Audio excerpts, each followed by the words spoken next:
దేవుని వాక్యమైన పరిశుద్ధమైన బైబిల్ గ్రంథం నుండి సంఖ్యాకాండం 13వ అధ్యాయం. సంఖ్యాకాండం 13వ అధ్యాయాన్ని చదువుకుంటాం. యెహోవా మోషేకి ఇలాగు సెలవిచ్చెను, నేను ఇజ్రాయేలులకు ఇచ్చుచున్న కానాను దేశమును సంచరించి చూచుటకు నీవు మనుషులను పంపుము. వారి పితరుల గోత్రములలో ఒక్కొక్క దాని నుండి ఒక్కొక్క మనుషుని మీరు పంపవలెను. వారిలో ప్రతివాడు ప్రధానుడై ఉండవలెను. మోషే యెహోవా మాట విని పారాను అరణ్యం నుండి వారిని పంపెను. వారందరూ ఇజ్రాయేలులలో ముఖ్యులు. వారి పేర్లు ఏమనగా, రూబేను గోత్రమునకు జక్కూరు కుమారుడైన షమ్మయ, షిమ్యోను గోత్రమునకు హోరీ కుమారుడైన షాఫాతు, యూదా గోత్రమునకు యెఫున్నె కుమారుడైన కాలేబు, ఇశ్శాఖారు గోత్రమునకు యేషేబు కుమారుడైన ఇగాలు, ఎఫ్రాయిం గోత్రమునకు నూను కుమారుడైన హోషా, బెన్యామీను గోత్రమునకు రాఫు కుమారుడైన పల్తి, జెబూలూను గోత్రమునకు సోరి కుమారుడైన గదియేలు, యేషేబు గోత్రమునకు అనగా మనస్సే గోత్రమునకు సూసి కుమారుడైన గది, దాను గోత్రమునకు గెమలి కుమారుడైన అమ్మియేలు, ఆషేరు గోత్రమునకు మికాయేలు కుమారుడైన షెతూరు, నఫ్తాలి గోత్రమునకు వాఫేసి కుమారుడైన నహాబి, గాదు గోత్రమునకు మాకీరు కుమారుడైన గెయువేలు అనునవి. దేశమును సంచరించి చూచుటకు మోషే పంపిన మనుషుల పేర్లు ఇవి. మోషే నూను కుమారుడైన హోషేకు యెహోషువ అని పేరు పెట్టెను. మోషే కానాను దేశమును సంచరించి చూచుటకు వారిని పంపినప్పుడు వారితో ఇట్లనెను, మీరు ధైర్యం తెచ్చుకొని దాని దక్షిణ దిక్కున ప్రవేశించి ఆ కొండ ఎక్కి ఆ దేశం ఎట్టిదో, దానిలో నివసించు జనం బలంగలదో బలం లేనిదో, కొంచెమైనదో విస్తారమైనదో, వారు నివసించు భూమి ఎట్టిదో, అది మంచిదో చెడ్డదో, వారు నివసించు పట్టణములు ఎట్టివో, వాడు గుడారములలో నివసించుదురో కోటలలో నివసించుదురో, భూమి సారమైనదో నిస్సారమైనదో, దానిలో చెట్లున్నవో లేవో అని కనిపెట్టవలెను. మరియు మీరు ఆ దేశ పండ్లలో కొన్ని తీసుకొని రండి అని చెప్పాను. అది ద్రాక్షల పదమ పక్వకాలం. కాబట్టి వారు వెళ్ళి సీను అరణ్యం మొదలుకొని హమాతుకు పోవు మార్గంగా రెహోబు వరకు దేశ సంచారం చేసి చూచిరి. వారు దక్షిణ దిక్కున ప్రయాణం చేసి హెబ్రోనుకు వచ్చిరి. అక్కడ అనాకీయులు అహిమాను, షేషాయి, తల్మాయి అని వారుండిరి. ఆ హెబ్రోను ఐగుప్తులోని సోయాను కంటే 7 ఏండ్లు ముందుగా కట్టబడెను. వారు ఎస్కోలు లోయలోనికి వచ్చి అక్కడ ఒక గెలగల ద్రాక్ష చెట్టు యొక్క కొమ్మను కోసి దండెతో 2 మోసిరి. వారు కొన్ని దానిమ్మ పండ్లను కొన్ని అంజూర పండ్లను తెచ్చిరి. ఇజ్రాయేలీలు అక్కడ కోసిన ద్రాక్ష గెలను బట్టి ఆ స్థలమునకు ఎస్కోలు లోయ అని పేరు పెట్టబడెను. వారు 40 దినములు ఆ దేశమును సంచరించి చూసి తిరిగి వచ్చిరి. అట్లు వారు వెళ్ళి పారాను అరణ్యమందలి కాదేశులోనున్న మోషే అహరోనుల యొద్దకును ఇజ్రాయేలీల సర్వ సమాజమున యొద్దకును వచ్చి వారిని ఆ సర్వ సమాజమునకు సమాచారం తెలియజెప్పి ఆ దేశ పండ్లను వారికి చూపించిరి. వారు అతనికి తెలియపరిచినదేమనగా, నువ్వు మమ్మల్ని పంపిన దేశం వెళితిమి, అది పాలు తేనెలు ప్రవహించు దేశమే. దాని పనులు ఇవి. అయితే ఆ దేశంలో నివసించు జనులు బలవంతులు, వారి పట్టణములు ప్రాకారం గలవి, అవి మిక్కిలి గొప్పవి. మరియు అక్కడ అనాకీయులను చూస్తిమి. అమాలేకీయులు దక్షిణ దేశంలో నివసించున్నారు. హిత్తీయులు, యెబూసీయులు, అమోరీయులు కొండ దేశములలో నివసించున్నారు. కానానీయులు సముద్రం నద్దను యోర్దాను నది ప్రాంతములలో నివసించున్నారని చెప్పిరి. కాలేబు మోషే ఎదుట జనులను నిమ్మలపరిచి, మనము నిశ్చయముగా వెలుదుము, వారిని స్వాధీనపరుచుకుందాము, దాన్ని జయించుటకు మనకు శక్తి చాలుననెను. అయితే అతనితో కూడా పోయిన ఆ మనుషులు, ఆ జనులు మనకంటే బలవంతులు, మనం వారి మీదికి పోజాలమనిరి. మరియు వారు తాము సంచరించి చూసిన దేశమును గురించి ఇజ్రాయేలీలతో చెడ్డ సమాచారం చెప్పి, మేము సంచరించి చూసిన దేశం తన నివాసులను భక్షించు దేశం, దానిలో మాకు కనబడిన జనులందరూ ఉన్నత దేహులు. అక్కడ నెఫీలీల సంబంధులైన అనాకు వంశపు నెఫీలులను చూస్తిని. మా దృష్టికి మేము మిడతల ఉంటి వారి దృష్టికి అట్లే ఉంటిమనిరి. ప్రభువారు ఈ వాక్య భాగాలను మన కొరకై దీవించి ఆశీర్వదించును గాక. ప్రియమైన సోదరి సోదరులారా, ఈ దినం మనం సంఖ్యాకాండం 13వ అధ్యాయంలో 13వ అధ్యాయాన్ని చదువుకున్నాం. ఇక్కడ కొన్ని సంగతులను మనము ధ్యానిద్దాం.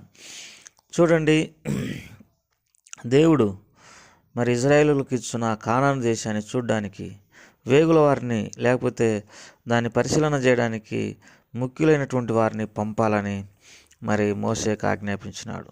ముఖ్యులు ఎవరనగా రూబేను గోత్రంలో షమ్మయ, షిమ్యోను గోత్రంలో షాపాతు, యోధా గోత్రంలో యెఫున్నె కుమారుడైన కాలేబు, ఇశ్శారు గోత్రమునకు యోసేపు కుమారుడైన ఇగాలు, ఎఫ్రాయిం గోత్రమునకు నూను కుమారుడైన హోషేయ, బెన్యామీను గోత్రమునకు రాపు కుమారుడైన ఫల్తి, జెబూలూను గోత్రమునకు సోరి కుమారుడైన గదియేలు, యోసేపు గోత్రమున గనక మనష్షే గోత్రమునకు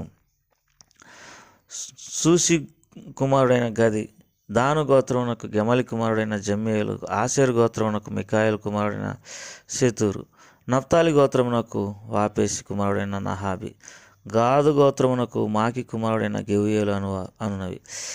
ఈ 12 మంది మరి ఆ కానాను దేశాన్ని చూడ్డానికి అది ఏ రీతిగా ఉందో, సారవంతమైనదో సారం లేనిదో, అక్కడ మనుషులు బలం కలిగిన వాళ్ళు బలం లేని వాళ్ళు పట్టణాలలో నివసిస్తారో మరి గుడారాలలో నివసిస్తారో, అన్ని సంగతులు అక్కడ చెట్లు ఉన్నాయో లేవో, మంచి పండ్లు ఉన్నాయో లేవో మొత్తం తెలుసుకోవడానికి ఈ 12 మందిని మరి మోషే పంపుతూ వచ్చినాడు. ఈ 12 మంది కూడా తమ గోత్రాలలో ముఖ్యులైనటువంటి వారు. ఇందులో మనకు పరిచయమైనటువంటి వ్యక్తులు కాలేబు, తర్వాత యెహోషువ. అయితే వీరు ఆ దేశ సంచారాన్ని చూసి మరి తిరిగి వచ్చినప్పుడు నిజంగా ఆ దేశం ఎంతో మరి సారవంతమైనటువంటి దేశమే. ఎందుకంటే ఎస్కోల్ లోయలో ఒక గెలను 2 మనుషులు మరి మోసుకుంటూ వచ్చినారు. ఎంతో సారవంతమైనటువంటి దేశం. కానాను దేశాన్ని దేవుడు ఇజ్రాయేలులకు అనుగ్రహిస్తానని తాను వాగ్దానం చేసినాడు. వారు ఇప్పుడు కానాను దేశానికి సమీపంగా ఉన్నారు. అంత శ్రేష్టమైన దేశానికి ఇంకా వారు ఎంతో దూరంగా లేరు, దగ్గరగా ఉన్నారు. అయితే ఇక్కడ మరి ఈ 12 మందిలో 10 మంది ఇజ్రాయేలులకు చెడ్డ సమాచారం చెప్పినారు. ఏమని చెప్పినారనంటే, మిక్కిలి ఆ పట్టణాలు ప్రాకారాలు గలవి, అక్కడ ప్రజలు అనాకీయులు, తర్వాత హిత్తీయులు ఉన్నారు, యెబూసీయులు ఉన్నారు, అమోరీయులు ఉన్నారు, తర్వాత వారు మరి ఎంతో ఉన్నతమైనటువంటి దేహం కలిగినటువంటి వారు ఎంతో బలవంతులు. తర్వాత నెఫీలీలు అక్కడ మేము చూసినాము.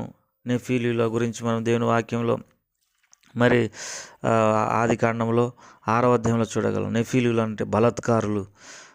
మరి వారు ఈ 10 మంది ఇజ్రాయేలీలకు తెలియజేసినటువంటి సమాచారం ఏంటంటే, వారు మనకంటే ఎంతో బలవంతులు, మనం వారిని జయించలేము అనేటటువంటి సమాచారం, చెడ్డ సమాచారం ప్రజలందరికీ తెలియజేసినారు. ప్రియమైన సోదరుడా, దేవుని వాక్యం సెలవిస్తుంది, లోకరీతిగా మనుషులు ఎంతో బలమైనటువంటి వారై ఉండొచ్చు, కానీ మీలో ఉన్నటువంటి వాడు లోకంలో ఉన్నటువంటి వానికంటే మరి బలవంతుడని దేవుని వాక్యం సెలవిస్తుంది. ఉదాహరణకు గొలియాతు 6 మూరల జానుడు. అయితే అతన్ని చూసి రాజుతో సహా భయపడి పారిపోతా ఉన్నాడు. రాజు అంటాడు, అతన్ని ఎవరైనా చంపితే నా పెద్ద కుమార్తెనిచ్చి వివాహం చేస్తానంటాడు. అయితే అంత పెద్ద గొలియాతును చిన్నవాడైనటువంటి దావీదు చంపినాడు. ఇది మనకందరికీ తెలుసు. అంతేకాదు, వీరు ఐగుప్తులో మరి ఎన్ని అద్భుత కార్యాలు చూసి ఐగుప్తులో ఉండి ఆ బలమైనటువంటి ఫరో చేతిలో ఉండి బయటకు వచ్చినారో కూడా ఆ సంగతి తెలుసు. దేవుని వాక్యం సెలవిస్తుంది, లోకమును జయించిన విజయము మన విశ్వాసమే.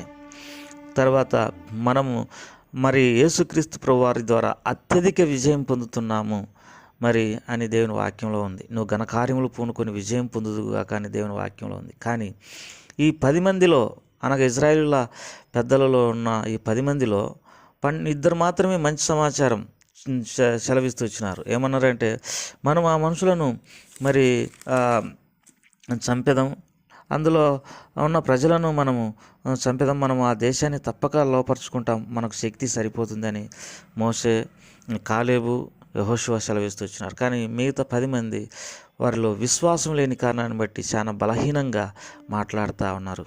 కాబట్టి మరి ఈ 10 మంది ఎంతో కాలము దేవుని సమాజంలో ఉండి పెద్దలు అనిపించుకుంటున్నప్పటికీ, లేకపోతే ముఖ్యులు అనిపించుకుంటున్నప్పటికీ, లేకపోతే ఒక స్థాయిలో ఉండమని అనిపించుకుంటున్నప్పటికీ విశ్వాసం లేదు. ప్రియమైనటువంటి వారలారా, నేటి దినాలలో క్రైస్తవులలో ఎంతో కాలంగా మందిరం పోతున్నప్పటికీ, లేకపోతే మందిరంలో ఒక ప్రాముఖ్యమైన స్థానం మాకుంది అన్నప్పటికీ, కానీ దేవుని విషయాలలో మరి కొన్ని పరిస్థితులను ఎదుర్కోవడానికి వచ్చినప్పుడు విశ్వాసం లేక బలహీనమైన మాటలను మాట్లాడేటటువంటి క్రైస్తవ సమాజంలో అనేకులను మనం చూడగలం. వారు ధైర్యంతో శత్రువును ఓడించగలము, సాతానును మరి కాళ్ళ కింద తొక్కగలం అనేటటువంటి ఆ విశ్వాసం లేక బలహీనులై మరి దేవుని నుండి దూరం అయిపోయి ఇలాంటి వారుగా ఉన్నారు. దీనివలన సర్వ సమాజం కలవర పెట్టబడతా ఉంది. మరి అందరూ మోషే మీదకి, అబ్రహాము మీదకి తిరుగుబాటు చేసినారు. ప్రియమైనటువంటి వారలారా, మనం అట్లు కాక కాలేబు యెహోషువ వలె ఉండేదాం. ఎందుకంటే కాలేబు తన దేవుడైన యెహోవాను నిండు మనసుతో అనుసరించును. తనకు దేవుని శక్తి తెలుసు. యెహోషువ కూడా దేవుని యొక్క గొప్పదనాన్ని ఎరిగినటువంటి వాడు. వాళ్ళిద్దరు మాత్రమే కానాను దేశంలో ప్రవేశిస్తూ వచ్చినారు. మనము అవిశ్వాసంతో దేవుని రాజ్యంలో ప్రవేశించుకోకున్నట్లుగా మనం జాగ్రత్త పడదాం గాక. ప్రేమగల తండ్రి, దయగల ప్రభువా, నీకు ఎంతో వందనాలు, స్తోత్రములు. ఉదయకాల సమయంలో నీ రక్త ప్రోక్షణ కిందికి తీసుకుని వస్తూ మమ్మల్ని బలపరచమని యేసు ప్రభువారి నామం పేరిట మరి మా ప్రియుల కుటుంబాలను దీవించమని యేసు ప్రభువారి నామం పెట్టాడు వేడుకుంటున్నాం తండ్రి. ఆమేన్.